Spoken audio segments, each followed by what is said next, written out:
Had a word with him about his contract. I've never talked to Mike Gundy about his contract, and I wasn't for the increase in 11. I said step him on up as he is successful, and the Regents were the ones that made that contract. I didn't. What would you say is your satisfaction level with Mike Gundy right now? What?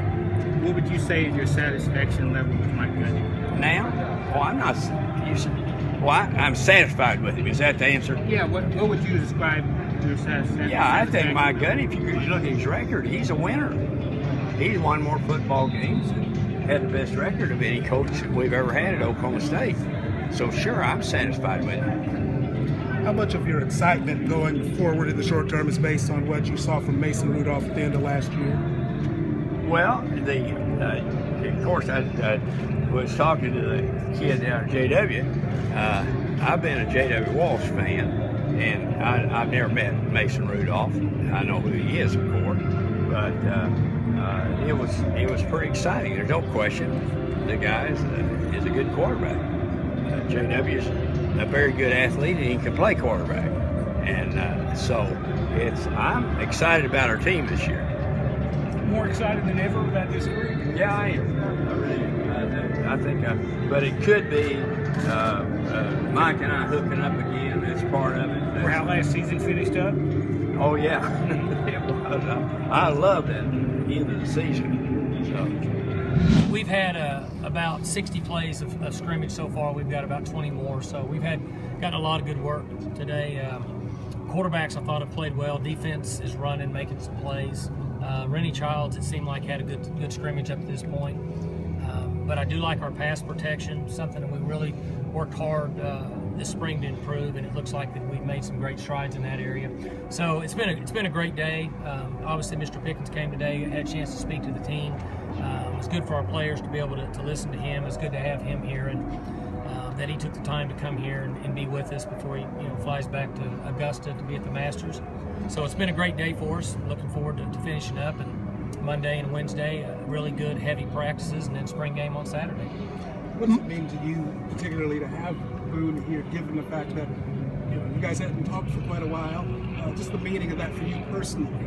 Well, for me, selfishly, it's big for us because I enjoy the conversation and relationship that he and I have, and that we had at one time. And we went through a couple of years where we didn't have communication, and it wasn't good for Oklahoma State, and it wasn't enjoyable for me.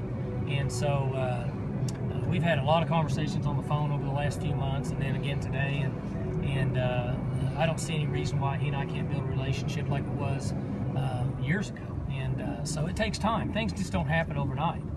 There was a lot of talk about it, and that's why I really hadn't said anything, because all of a sudden if you just say, hey, everything's great, and you start hugging again, then people realize that it's not something that's true. So we've worked on it over the last 4 months, and I would anticipate it to be good for the remaining time of my career, and obviously that he's involved with Oklahoma State football. So if Boone is part of the big picture of Oklahoma State football, and he is, then it would seem that your program's healthier than it's ever been. It is. With this building, that building, and Boone is back in the fold. And it is very healthy. We have a very exciting young football team. We have great leadership. These guys are much better assistant coaches than I ever was. Our recruiting's going well. We have facilities. And, I'm a lucky guy to be here, to be honest with you. And the mood, the temperament, the attitude of the team. And I shared with the team that these guys that we have are very thankful. But they don't understand what it was like here before Mr. Pickens was able to give this money. They just don't know. You have to be here. Paul Blair was here, who was a great player here at Oklahoma State, and he heard the quote and what I had said about the players or about the facilities, and he said they really don't understand because they weren't here when we were lifting weights in the dust. And so we're very thankful to have what he gave us, but it takes all of us pulling in the same direction. And what you said is right. I mean, it's a good time to be at Oklahoma State. There are guys in there who played at better high school facility than you played in college. Sure. And those discussions took place 10 years ago, where we were recruiting players that had indoors and better facilities than what we had here, and it made it very difficult. And we've gotten over that hurdle. Mike, back to the football. You mentioned the offense has had a pretty good day in there, and two different quarterbacks. And I know that You named Mason, but how much of a comfort zone is it for you and your staff to not only have Mason progressing, but the comfort of JW in there as well? JW's had a really good spring, and Mason's our starter. We named him our starter. The other day I was watching, and I thought, if we wouldn't have named him our starter and we're open practice, people think we had a quarterback battle going on. So that's good. It's very positive. But Mason has been terrific. He's state level headed. He understands what his role is, where he needs to develop. I mentioned earlier about caution in that he's only played 3 games. He's not the answer. He's got a long ways to go. But JW's been terrific.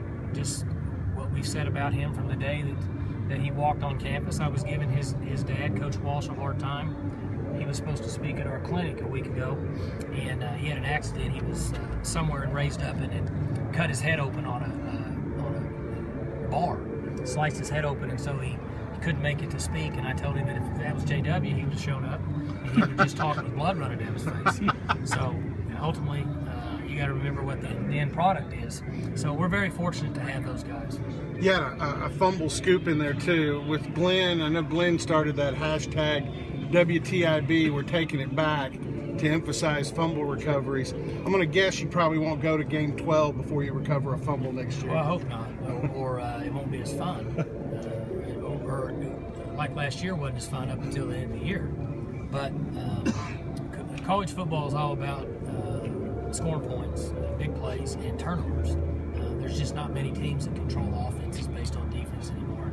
And I think that we see that across the country. There's been coaches across the country that claim that they can control any offense, but as we've seen, some of the best defensive coaches in the country have a hard time controlling offenses in college football today based on the way they operate. So you got to get turnovers, you got to get the ball back in the offense's hands.